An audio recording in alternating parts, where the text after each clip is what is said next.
이번 주는 국내 증시가 하루 쉬어가긴 하지만 미국에서는 주요 인플레이션 지표들이 대거 발표가 됩니다. 그만큼 저희가 숨가쁘게 달려봐야 될 것 같은데요.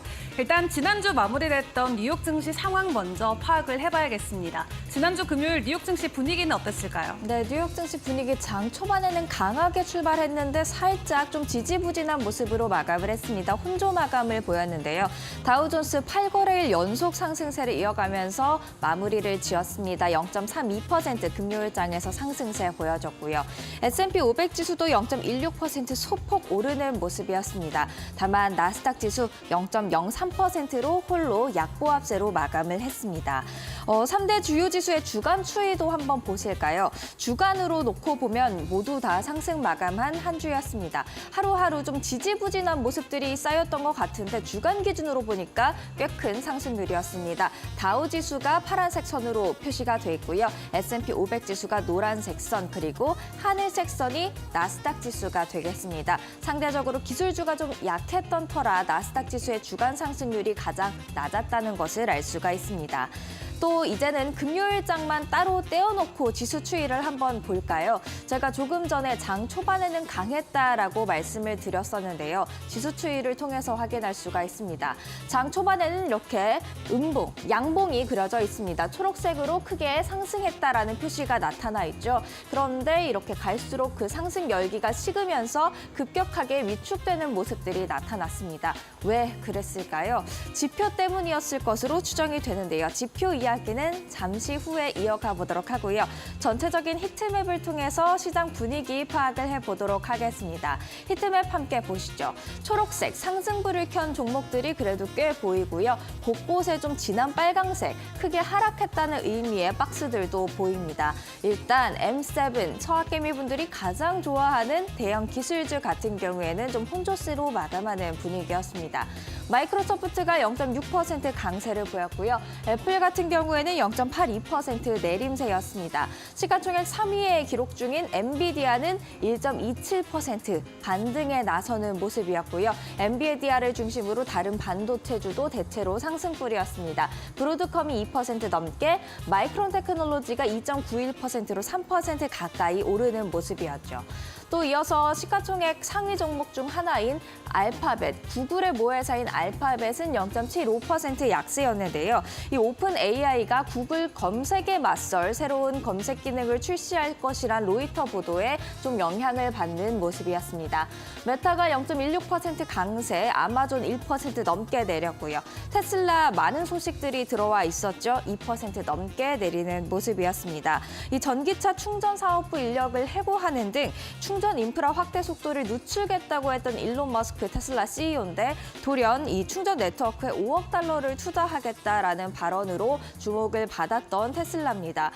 이런 일론 머스크 테슬라의 말 바꾸기식 이런 것들이 과연 CEO 리스크로 작용하진 않을지 한번 주의해 보시는 것도 좋을 것 같습니다. 이어서 특징주 확인을 해보도록 하겠습니다. 노바백스를 첫 번째 특징주로 꼽았습니다. 무려 98.66% 폭등세를 보였습니다. 뉴욕 증시에는 상한가, 하한가가 없기 때문에 이렇게 큰 상승률도 나올 수가 있는 건데요. 내년부터 코로나19 백신을 상업화하기 위해서 프랑스 제약사 사노피와 수십억 달러의 계약을 맺었다는 소식에 주가 하루 만에 거의 2배 가까이 뛰는 모습 보였습니다. 이어서 지커입니다. 중국의 지리자동차 산하의 전기차 스타트업인데요. 뉴욕 증권거래소에 이날 처음으로 데뷔를 했습니다. 첫 상장을 한 거죠. 최근 3년간 있었던 중국 기업 IPO 중에서 이 지커의 IPO가 가장 컸다라는 분석이 나오고 있습니다. 공모가가 21달러였는데요. 34% 급등세를 보이면서 첫날 마무리를 지었습니다. 지커가 중국에서는 이미 테슬라 대항마로 잘 알려져 있는데요. 중국 저장성에 에서만큼은 지난 4월 첫 3주 동안 테슬라보다 이미 더 많이 팔렸다고 합니다. 지커는 미국 판매에 앞서서 유럽과 또 남미 진출을 노리고 있는데요. 스웨덴과 네덜란드에서 이미 판매가 시작됐다고 합니다. 서방 국가들에서 지커에 대한 열기가 어떤지 체크를 해보시면 좋을 것 같습니다. 마지막 금요일장 특징주 TSMC가 되겠습니다. 4.5% 강세로 이날 뉴욕 증권거래소에서 거래를 마쳤는데요. 이 4월 매출이 인공지능 반도체의 강한 수요에 힘입어서 전년 동기 대비 60% 급증했다는 소식에 주가 곧바로 상승하는 모습이었습니다. TSMC는 올해 AI 열풍으로 연 매출이 20에서 25% 성장할 것으로 내다보고 있는데요. 이렇게 파운드리 업체의 희소식이 다른 반도체 주의 희소식으로도 이어질지 계속해서 지켜보시는 게 좋을 것 같습니다. 그러면 이어서 이날 시장에 영향을 줬던 지표들 체크를 해보도록 하겠습니다. 먼저는 미시간대 소비자 심리 지수입니다. 소비자 심리 지수가 5월에 67.4로 집계가 됐습니다. 다우존스 예상치가 76이었고 그리고 전달 발표치가 77.2였는데 급격하게 하락한 것을 확인할 수가 있습니다. 6개월 만에 최저치이기도 한데요. 소비는 미국 GDP에서 큰 부분을 차지하고 있기 때문에 투자자들이 이렇게 위축되는 소비 심리에 다소 놀란 듯한 반응을 시장 지수로도 확인할 수 있었다라고 볼 수가 있겠습니다. 또한 소비자 심리 지수만 좀 시장을 위축시킨 건 아니었습니다. 기대 인플레이션도 함께 보셔야 되는데요. 미시간대가 1년 기대 인플레이션, 그러니까 1년 후에 인플레이션이 어떨 것 같다라는 기대치에 대한 설문조사도 함께 공개를 했습니다. 보시면 5월에 3.5%를 예상한다라는 그런 집계 결과가 나왔습니다. 지난 4월에는 3.2%를 예상한다라는 결과가 있었고 이번에는 그보다도 0.3%포인트 높은 3.5%가 집계가 된 건데요. 역시나 6개월 내 최고치를 기록하면서 인플레 둔화가 쉽지 않겠는 걸 이런 심리들이 시장에 좀 압박으로 가해졌다라고 볼 수가 있겠습니다. 1년 기대 인플레이션을 보셨다면 5년 기대 인플레이션도 함께 보실까요?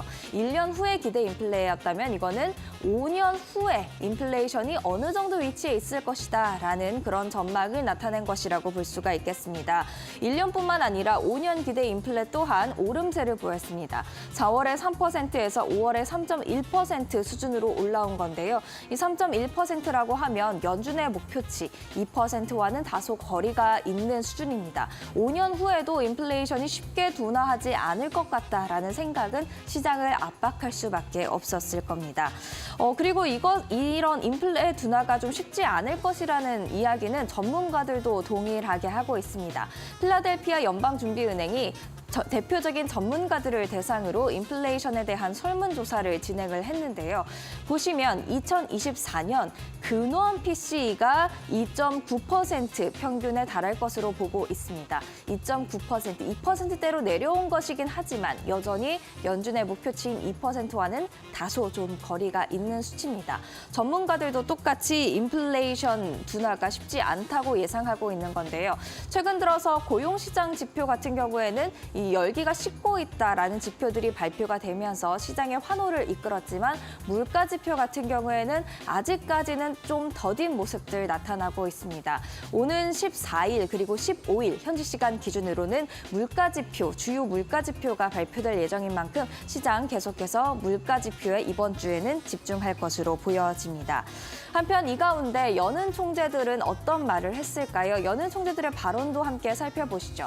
닐 카시카리 미니애폴리스 여는 총재는 지켜보면서 기다리고 있다. Wait and see mode라고 이야기를 했습니다. 관망하고 있다는 뜻이죠. 물가 상승이 지속되는지 아니면 둔화하는지 많은 데이터를 봐야 한다. 데이터 역시나 강조를 하고 있습니다. 이번 주 나오는 지표들 계속해서 주의하셔야 될 것 같고요. 오스탄 골스비 시카고 연방준비은행 총재는 인플레가 3%에서 정체될 것이란 근거가 본인의 관점에서는 많지 않다라고 이야기를 했습니다. 다만 주거 물가가 빠르게 둔화하지 않아서 어려운 상황이다. 역시나 데이터를 보고 있는데 골스비 총재는 그 데이터 중에서도 좀 쉽게 둔화하지 않고 있는 주거 인플레이션에 집중을 하고 있는 것으로 보여집니다. 이번 주에 마찬가지로 또 주택 관련 지표 발표도 예정돼 있으니까요. 이번 주 계속해서 지표 체크를 해보셔야겠습니다. 그러면 이어서 국제유가 확인을 해보도록 하겠습니다. 고금리가 오랫동안 지속될 것이다 라는 주장 그리고 강달러 현상이 나타나면서 WTI 좀 하락하는 모습이었습니다. 1.26% 하락하면서 배럴당 78달러 선으로 다시금 내려오는 모습들 보였고요.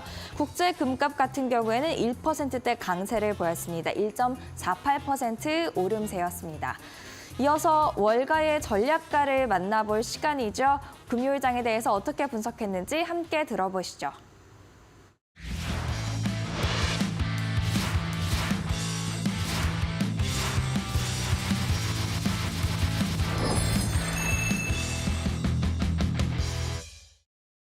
We think what's driving the market today are yields. When yields tend to go up, the market tends to go down, and vice versa. Yields have been dropping a little bit because there are signs that inflation is continuing to tamper. Next week, we have a CPI number come out, and this will be one of the last ones that the Fed will have to digest before they decide if they're going to cut rates or not.